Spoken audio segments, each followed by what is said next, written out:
Hi, and welcome to another lesson in SolidWorks. So this time we're going to look at multi-body design techniques.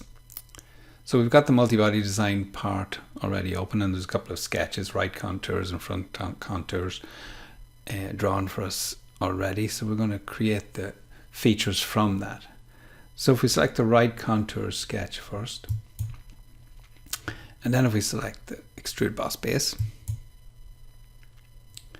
Now, having selected the right contours, what it's going to try and do is try and extrude this, but we need to actually just select a specific area. So we need to come over to the actual sketch and really define the area you want to extrude. So if you point at the arc or the line, it'll give us the outline of that little semicircle. So that's the actual area we want to extrude. So if I select on that, and if I right click and delete the actual full contour, so what we're getting is that little area.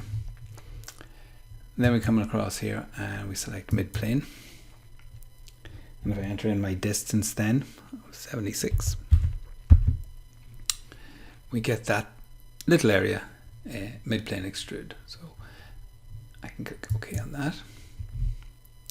So next we want to do exactly the same up the top, but we want to just select this circle. So if I select on this circle, again, Extrude Boss Base. Again, it's a mid-plane extrude. This time the distance is 57. Click OK to that. Now you'll notice the merge result box is ticked. It doesn't really matter at this stage. They're two separate solid bodies when I click OK on this. But what that would do is, if we produce a transition piece, it would automatically then merge them all together, combine all the bodies into one. So we're going to keep that one checked just for now. Click OK. You can see here in the solid bodies folder, we've got Boss Extrude 1 and Boss Extrude 2. If you don't have the solid body folder shown, and I think it shows by default now in the latest versions of SolidWorks, but if it doesn't, just if you right click on the Feature Manager Design Tree and then just go to Hide Show Tree Items, and solid bodies is there, it's automatically shown there. I think it is by default, but just in case it isn't, if for some reason it's hidden and not shown, you can show that automatically. So click OK on that, and you can see we've got two solid bodies. Now it names the solid bodies after the features that they were created, if you like. So Boss Extrude 1 and Boss Extrude 2, so it just gives them default names. You can rename them, and it would make sense maybe to rename them. You know, if you were just using if you wanted to keep the solid bodies separate, we're eventually going to merge them, so it doesn't really matter for us at this stage. So next I'm going to select the front contour sketch, and I'm going to select this front portion here. So if I select the line, any of these lines here will do. If I select that and then select Extrude Boss Base, you can see it just selects that outline, and I'm going to go through all, and I need to go through all in both directions. So I'm going to select direction 2 and through all in that as well. Now I don't want to merge the results at this stage. I want to actually have 3 separate solid bodies for my next operation. So I'm going to uncheck merge results on that. I'm going to click OK. So that gives me 3 separate solid bodies. You can see there in my solid bodies folder. Next I'm going to do is extrude cut. I'm going to use the right contour sketch. So if I open up here, I can select the right contour sketch. Again, I need to just pick an area. So I pop over to extrude cut. So it's just this area. So you can see I point at that line, and the outline of that sketch gets selected. Now it's going in the wrong direction, so I need to just flip the direction. And I'm going to select through all. And what I actually want to do is I want to actually, if I spin this around, I don't want to cut that shape out. I want to cut outside of that shape. So I want to cut to the outside of that. Now you can see there's just 1 arrow showing, but if I just click on the flip side to cut, the arrow comes along, and what it's going to do is going to cut everything outside of that line, not internally as you normally would kind of cut through an object. So if I select that, it's going to cut in that direction. So, and instead of selecting all the bodies, so see down here in feature scope, it says selected bodies and auto select. If I uncheck auto select on that, if I leave that selected just for a second, just to show you, if I do a detailed preview of that, we get that. So that's really not what I'm looking for at the minute, because it's cutting through all the bodies. If that box is highlighted, it just shows a little bit. I like to kind of uncheck that little box there when you're looking at that, so you can actually see it properly. So if I uncheck or hide the detailed preview on that, and again, so if I come in here and I remove that auto select and I just select the bodies, so the body I'm looking to select is just this part here. So it's boss extrude tree. And if we do a preview of that, you can see then that that's really the profile I'm looking for. Okay, so uncheck that. And we can click OK on that. So we still have our 3 solid bodies. And if I select the middle body and right click, I can isolate that body just to give me a look at the profile of it, so you can see that. And then I can exit my isolate on that, so I can see that a little bit better. So for the next bit then, I'm going to mirror this body here. So this, I'm going to mirror it across to the far side. So you can pre-select the body if you like. So just be careful, don't just pick a face. Make sure it's the body that you're picking, so it's that. It's not the cut extrude here. It's this body here that you're picking when you're doing this. So I'm going to mirror. So I've pre-selected it and it's come up as bodies to mirror. So make sure it's not features or faces that you've selected, because you're mirroring the body. So I'm mirroring that body. So if you come in here and you haven't got it selected, if you didn't pre-select it, you can always select it from here as well. Remember, it's a solid body you're mirroring. So the mirror face of plane then is going to be, so we have a on the right plane here and running down the middle of that. So we've got that nice and right plane going on there. And there's no point in picking merge solids at this stage, because those two aren't touching, so it won't fully merge, it'll only partially. So we can do that at the end. So there's no point in ticking that at this stage. So I click OK on that. So I'm left with another solid body. Finally then, we're just going to create a bridge. So it's on this sketch here. So I can pre-select the sketch. I'm going to have to pick the area anyway, so I can kind of pre-select the sketch and create a extrude boss base. Now it's not that I'm looking for, so I selected contours, I can clear that selection. It's this area here, so just point at the area you're looking to extrude. So that's the area I'm looking to extrude. And again, I'm doing a mid-plane extrude. And I think it's just 8 millimeters. We're extruding it. And at this stage, we've got merge results selected. So this is the one, this is the bridging piece that's going to merge them all together. So I click OK on that. And you see we're back to one solid body. You can close up that. And just to hide the sketches, tidy it up. So we can come in here and just hide that contour sketch and there, right sketch as well. So we've got that completed at that. So in the final part of this exercise, we're going to look at tool body technique.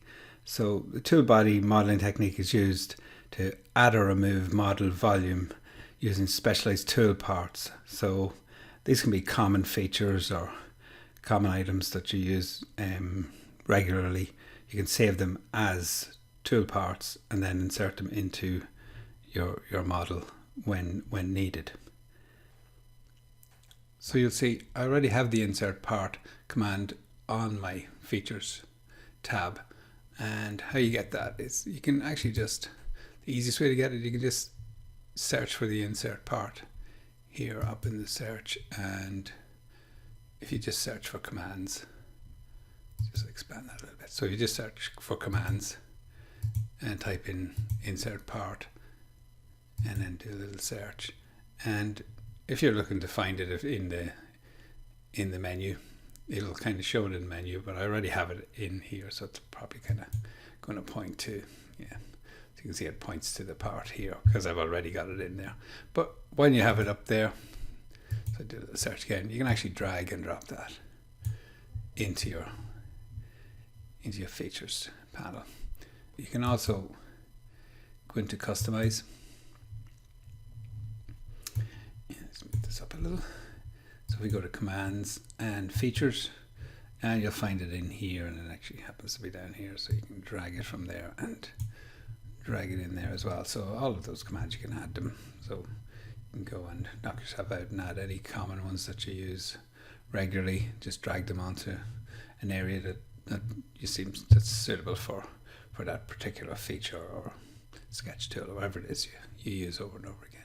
And then to remove them, then we can just kind of do that, and you can see the little red X, so we can just drop them anywhere there and it'll remove it from that toolbar. So I'm going to click OK, because as I say, I already have the insert part command there. So I'm going to select insert part to carry on with this, and we're going to insert the mounting lug.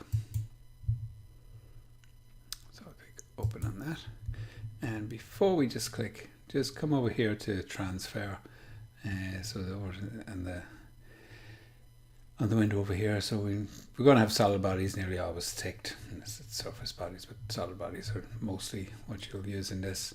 And then anything else you want. So if you want axes to line it up, so whatever you need to line the part up with your model, you could kind of turn on here, or any other little features that you wanted to turn on just to see. So in this instance, I'm just going to need solid bodies, planes, and model dimensions and material, I suppose. And then just make sure as well that locate part is checked, so you can move it around the feature after. Now we're just going to click anywhere on the screen just to place it initially.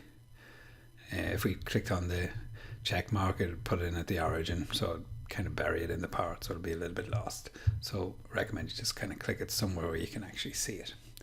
And now we're going to basically mate the parts up. So just make sure you're in this mate settings window. Sometimes it opens up on the last one, so if you were in translate, that would be open. So just click on constraint, and that'll open up the mate setting window. You can flick between the two, whichever it is you want to use. So firstly, we're going to mate the front mounting lug plane with the one that runs down the middle of this, and it's the right plane. So I'm going to line those two up, and you can see it's sitting the wrong way around for me, so I just need to flip the alignment. So I get it sitting down the middle of the part like that. And I'm going to add that. And I spin it around, and I'll just select these two bottom faces. And we're going to align them as coincident mates. And we'll add that. And then finally we're going to do a little distance mate. So using the right plane, and it's the front plane, and using a little distance, we can move a part out, and we're going to move it out to 38 millimeters, so you can see it kind of moving out. So those planes were lined up, and we're just basically moving those planes out from each other. So a distance of 38. So once we get to 38, that's that part inserted. And I'm going to click OK on that. So once we've got that part in, you'll notice we've two solid bodies now. We've now got the mounting lug. You'll notice as well that it's little derived component here, so you can see it's linked, so it's like externally referenced. So that part is externally referenced, it's not placed in. So it's linked to that outside file of the mounting lug.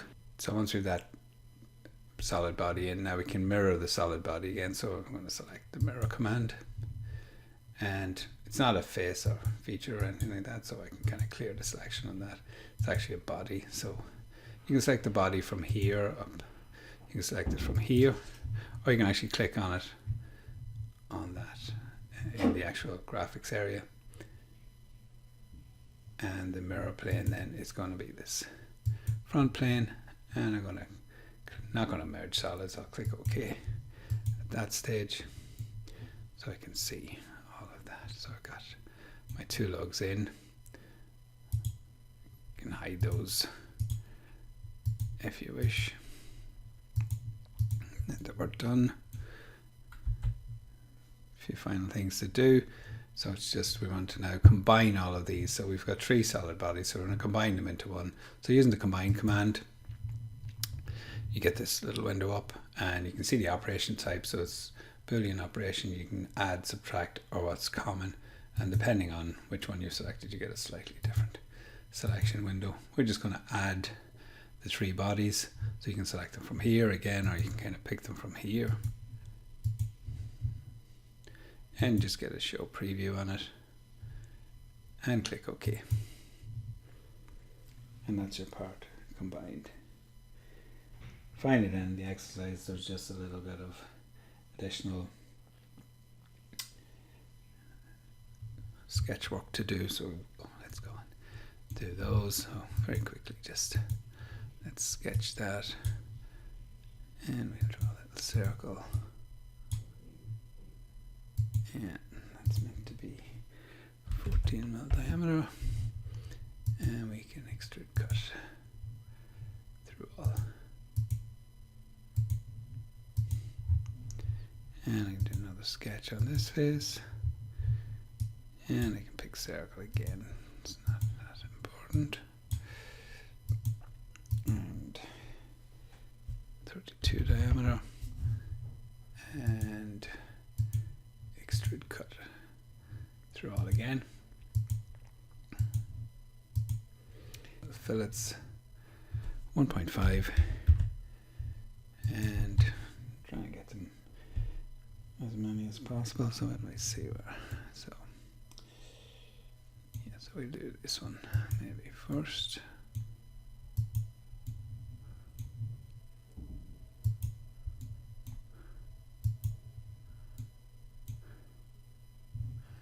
And let's apply those,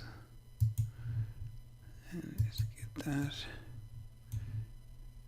and that one, and apply that one, and we've got these ones on the outside.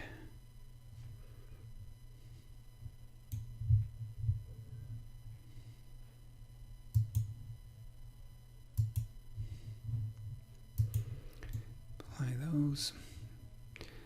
Oh, and yeah, sorry, there's actually meant to be ones along the line of this.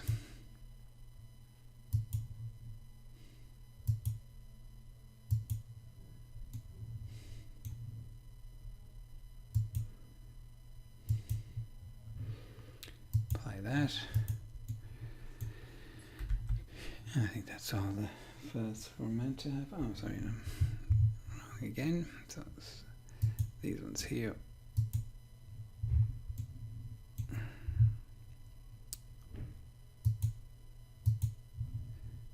And apply that. Now I think that's